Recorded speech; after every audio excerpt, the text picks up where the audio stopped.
Estructura de control ciclo while. La estructura while es una estructura al igual que el for que nos permite hacer en forma cíclica un procedimiento. Pero a diferencia del for, aquí no estamos obligados a tener una variable de control que nos vaya controlando el número de ciclos que va a tener en este caso nuestro while, sino simplemente tenemos una condición de continuidad del ciclo. Mientras la condición se cumpla, vamos a seguir haciendo el procedimiento cíclicamente. Aquí tenemos un ejemplo en el que el while se va a efectuar mientras que la variable y sea mayor o igual a 1 y sea menor o igual a 100. Dicha variable pues se inicializó en 1. Entonces, ¿cuántos ciclos va a realizar o cuántas veces se va a repetir este procedimiento? Pues depende de la interacción con el usuario. En este caso podemos observar que mientras el usuario escriba un número que esté entre 1 y 100, pues no va a tener ningún problema. Cuando el usuario ya decida escribir un número que no esté en este rango, la condición del while ya no se va a cumplir, por lo tanto se va a salir del ciclo. Aquí vemos un ejemplo del mismo algoritmo pero hecho en DFD. Podemos observar que se llama MQ, el while en este caso, mientras que la condición se cumpla, se va a efectuar el procedimiento cíclicamente. Cuando ya no se cumpla, pues simplemente se sale del ciclo. Podemos ver que nuestra variable realmente pues no es una variable contadora, a pesar de que sí podemos pensar que es una variable de control porque nos está controlando el número de ciclos, pero el while tiene como filosofía que no dependa de una variable contadora, sino de la interacción con el usuario. Es por esto que no es muy común que la utilicemos de la misma forma que lo hacemos con el for. Pero pues aquí tenemos un ejemplo en el que podríamos haber hecho el ciclo con for, pero lo hicimos con while, haciendo las mismas características que tiene el for. Por ejemplo, una variable inicializada, en este caso la i inicializada en 10, la condición que va a depender de esa variable de control, en este caso que sea menor o igual a 1000, y un incremento. Este incremento nos va a garantizar que cíclicamente la variable i va a cambiar y mientras que sea menor o igual a 1000 se va a efectuar el ciclo. Llegará el momento en que a través de este incremento no va a cumplir con la condición y va a terminar el ciclo, ya no se van a hacer más ciclos. Pero este formato o esta estructura está pensada para un for, no para un while. Este tipo de interacción que va a depender más de una variable de control en el que el número de ciclos aparece más bien fijo es propio para el for. Pero aquella interacción en la que el usuario va a decidir el número de ciclos es propia para el while y do while. Aquí tenemos un ejemplo en el que vamos a calcular el factorial de un número. Bueno, a diferencia de otros ejemplos que ya hemos hecho, no estamos haciendo el while dentro de una función que se llame factorial. Estamos haciendo el procedimiento todo en el main, pero pues para efectos simplemente del ejemplo. Lo correcto sería que hiciéramos pues esta función o este procedimiento dentro de una función. Pero bueno, aquí le pedimos el dato x al usuario para sacar el factorial de dicho dato y cíclicamente va a irme multiplicando la x por un acumulador llamado total. De modo tal que total finalmente va a quedar con el valor del factorial de x. Observemos que cada vez que se hace un ciclo la x va disminuyendo. Por lo tanto, la primera vez vamos a multiplicar 5 por 1, por ejemplo, supongamos que el usuario digitó 5, 5 por 1, después el valor de total va a ser, bueno, 5 por 4, total va a valer 20, después 20 por 3 va a valer 60 y finalmente 60 por 2, 120 y ese es el último valor que es realmente el factorial de 5, que aquí vamos a imprimir dicho valor.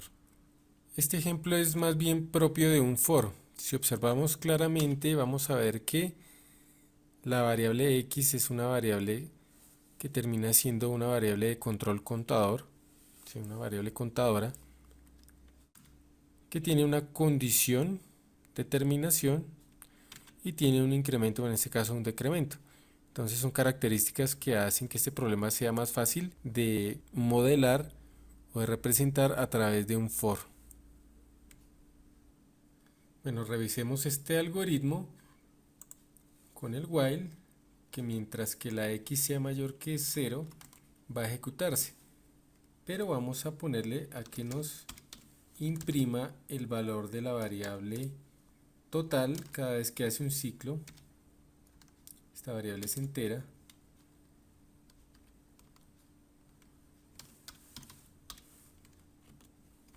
Bueno, que me la imprima con un backslash n, con un salto de línea, y adicionalmente que también me imprima la variable x.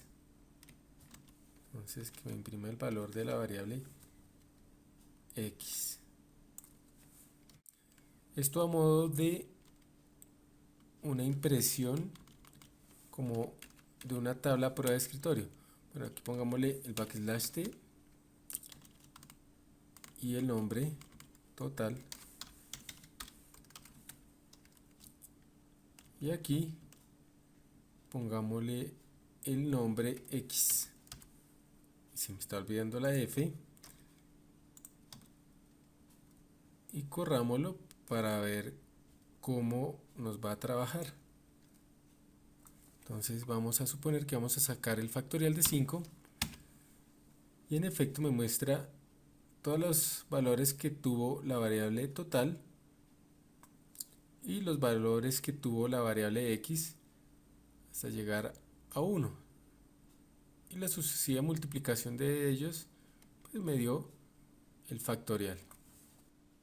Aquí tenemos otro ejemplo del uso del ciclo while dentro de una función llamada raíz cuadrada, raíz c, que hace las veces de la raíz sqrt que ya conocemos. Pero en este caso el ciclo while es mucho más pertinente que el ciclo for. Aquí sería más complicado hacerlo con un ciclo for. Veamos cómo funciona. El usuario ingresa el valor de n, que es al que le va a sacar la raíz cuadrada, y después de que invoca la función dándole como parámetro sn, lo que retorne es lo que me va a imprimir, o sea, la raíz cuadrada la va a imprimir en el main ahí en pantalla. La idea es que si, por ejemplo, yo ingreso 18, me va a mostrar 4.24, que sería la raíz cuadrada con 2 dígitos de precisión. ¿Cómo funciona? Pues cada while le va a dar un dígito de precisión. El primer while va a dar la raíz cuadrada del número en forma entera. El segundo while le va a aproximar en un decimal de precisión. El tercer while va a aproximarlo en 2 decimales de precisión. Y por cada decimal de precisión que yo necesitase, debería utilizar un while adicional. Por ejemplo, si el usuario ingresa 18 para sacar su raíz cuadrada, entonces el parámetro sería 18. Y aquí el primer while va a comparar si el valor de x al cuadrado es menor que 18, comenzando con 1. Entonces 1 por 1 menor que 18. Si lo cumple, pues se incrementa la x en 1. 2 por 2 menor que 18 se incrementa. 3 por 3 menor que 18 se incrementa. 4 por 4 menor que 18 se incrementa. 5 por 5 ya no es menor que 18, por lo tanto ya no cumple la condición el while y se sale del ciclo. E inmediatamente lo que vamos a hacer es restarle 1 a la x, porque pues el último valor ya se pasó. Aquí tenemos la tabla prueba de escritorio, cómo funcionaría. Ahora seguiríamos con el segundo while, que nos daría el primer dígito decimal de precisión. Como quedamos en el valor de 4, porque aquí le restamos 1, verificaríamos si 4 por 4 menor que 18, como si lo es, entonces le incrementamos en 0,1. 4.1 al cuadrado menor que 18 se incrementa porque se cumple. 4.2 es menor que 18 el 4.2 al cuadrado.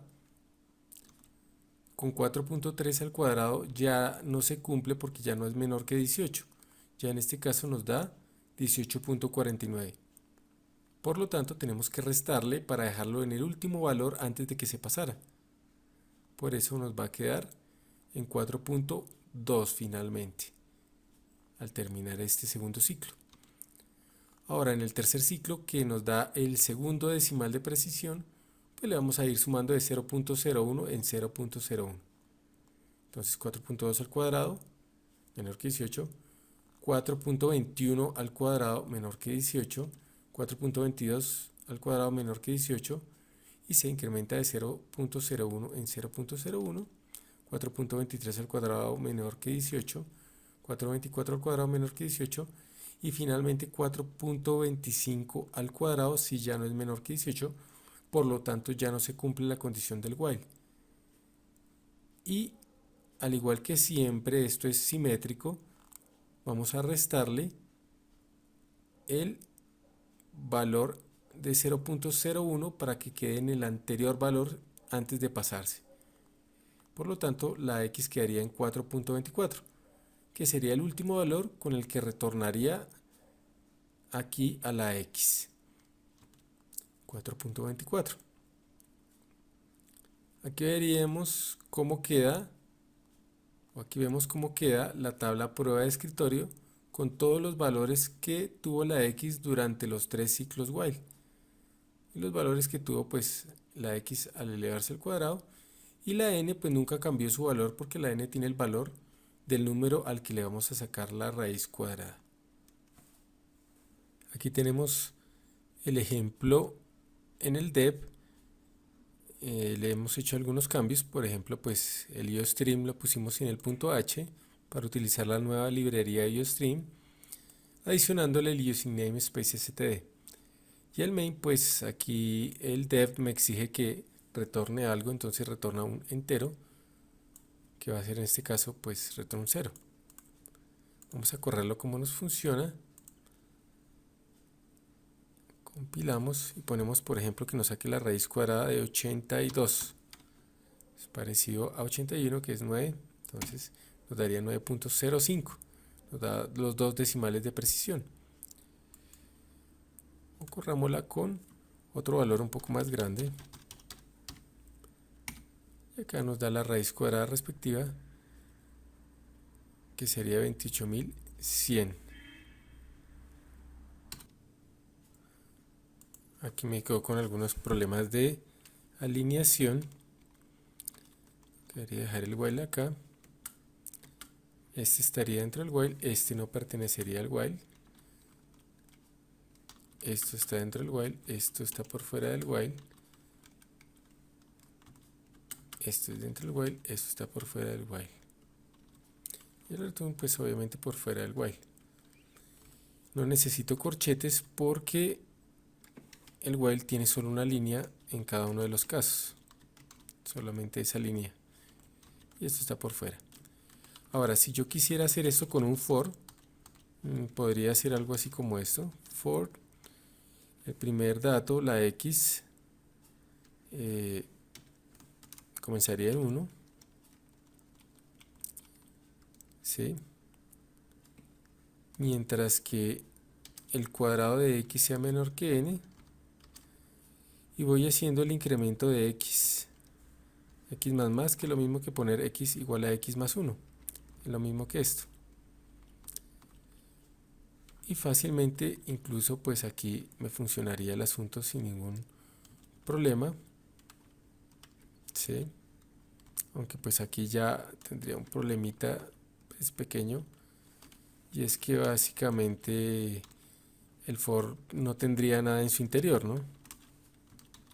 Pero bueno, podemos dejarlo algo así. Y eso estaría por fuera del for. Este es el que le resta. Pero el siguiente for sí tendría un problema aún mayor. Y es que tendría que inicializarse, ¿cierto? Bueno, aquí está la condición. Y pues se incrementaría de 0,1 en 0,1, pero el problema es ¿qué pongo acá? ¿En qué valor inicializaría yo ese for? Si lo que está pasando es que depende del valor anterior y el for me está exigiendo de una u otra forma que le diga en qué se está inicializando, cuál es ese valor. Pero pues no lo sabemos porque el valor que toma la x o con el que se inicializa la x en este for o en este ciclo es el último valor que tomó de acá. Entonces tendríamos que omitir la inicialización en este for. Es por esto que es mucho más pertinente utilizar un while en este caso que utilizar un for. Estructura de control, ciclo do while. Al igual que el ciclo while, el do while tiene una condición que mientras se cumpla se va a efectuar el proceso cíclicamente. La diferencia con el while es que el do while pregunta o evalúa al final la condición después de que se efectúa por lo menos una vez el proceso. Entonces vamos a tener por lo menos un ciclo y dependiendo de la condición podrá seguir haciendo más ciclos adicionales a ese primer ciclo que siempre se va a hacer. Aquí tenemos un ejemplo. Aquí vemos cómo dentro del do while al usuario le estamos pidiendo un número y mientras que dicho número sea menor o igual a 10 o sea mayor o igual a 20 va a seguir haciendo ciclos. Cuando el usuario escriba un número que esté en el rango del 11 al 19 pues se va a terminar los ciclos. Veamos cómo funciona. Si lo corremos, vemos que si escribimos un número que está por fuera del rango, se queda repitiendo los ciclos.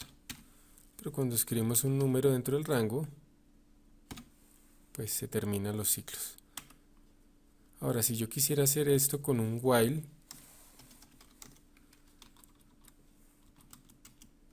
poniéndole esta misma condición,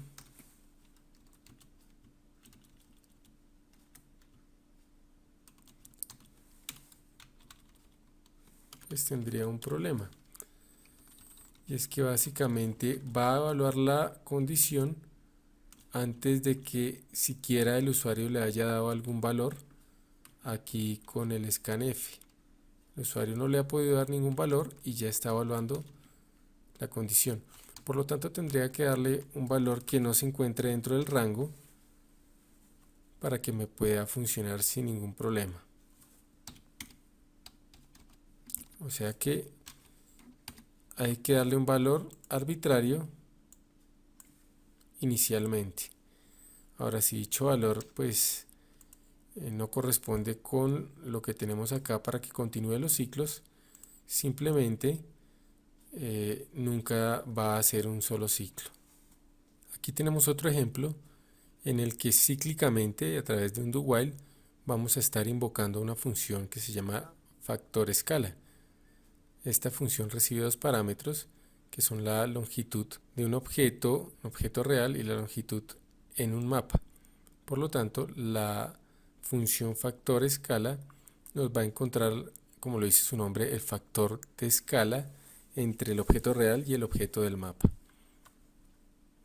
Esto lo va a hacer mientras que sean diferentes de 0 ambos elementos. Cuando ya no se cumpla con que sean diferentes de 0, pues el programa se va a cerrar. Veamos acá la función factor escala que recibe dos decimales x y y retorna otro decimal tipo double que es la relación o la proporción o la división entre x el primer parámetro y y el segundo parámetro. Entonces, mientras que ninguna de estas dos condiciones sea falsa, pues va a seguir haciendo los ciclos porque la condición va a ser verdadera. Cuando una de estas ya no sea verdadera, con una sola que no sea verdadera, o sea que con una sola de estas variables que tome el valor de 0, se va a salir de los ciclos. Entonces corramos el programa. Por ejemplo, démosle la longitud del objeto real como 100 y la longitud del objeto que lo representa como 50, y nos va a dar un factor de escala de 2, es el doble de grande.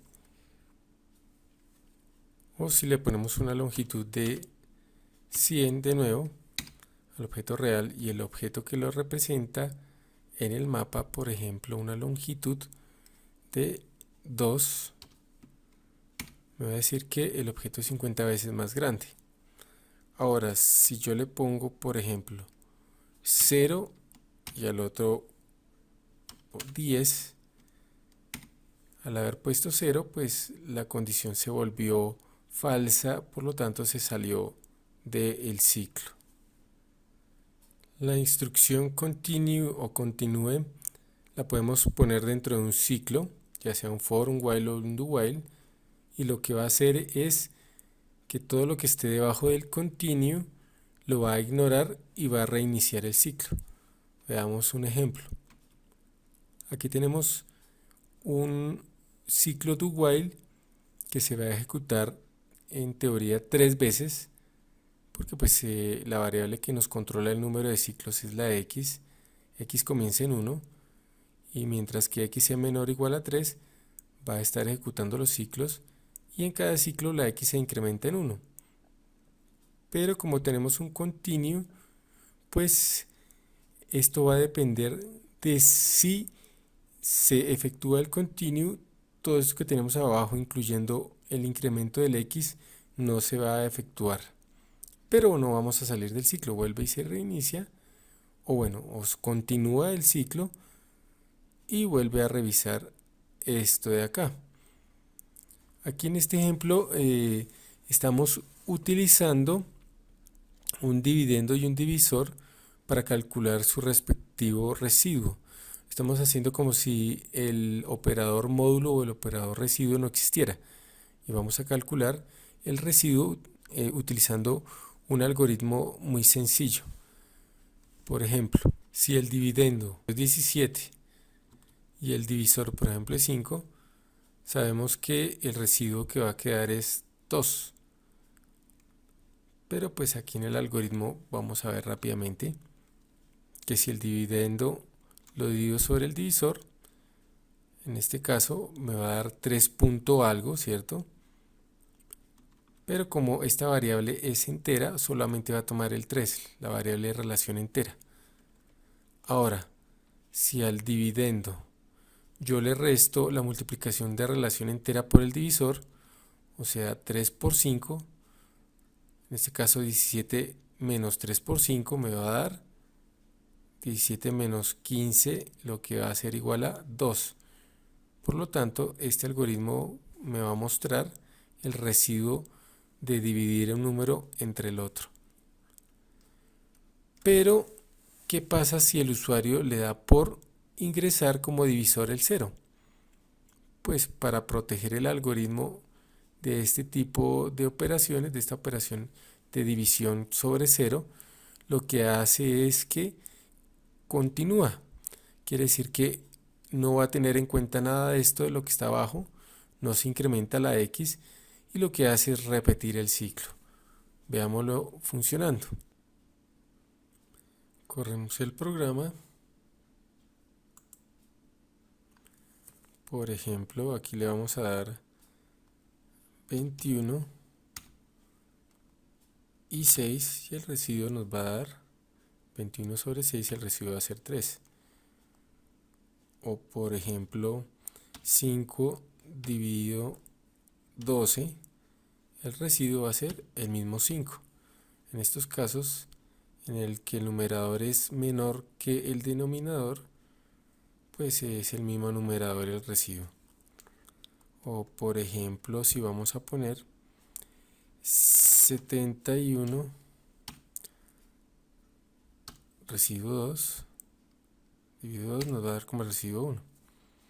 ahí nos efectuó 1, 2 y 3 ciclos. Pero si por ejemplo, bueno, pues creámosle cualquier número acá, nos da un residuo de 5. Si por ejemplo le damos 9 dividido 0, en este caso el 0 va a hacer que nos repita otra vez el ciclo.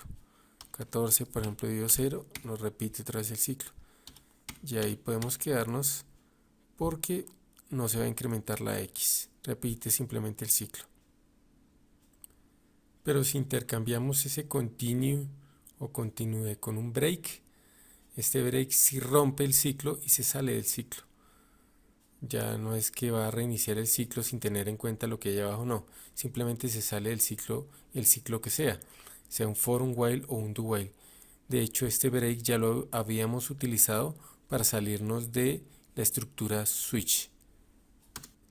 Entonces cambiémoslo por un break y corramos a ver cómo nos funciona. Si escribimos cualquier número normal que no sea 0 el dividendo, nos va a dar el residuo sin problema. Pero si ponemos por ejemplo un divisor de 0, se va a salir de los ciclos.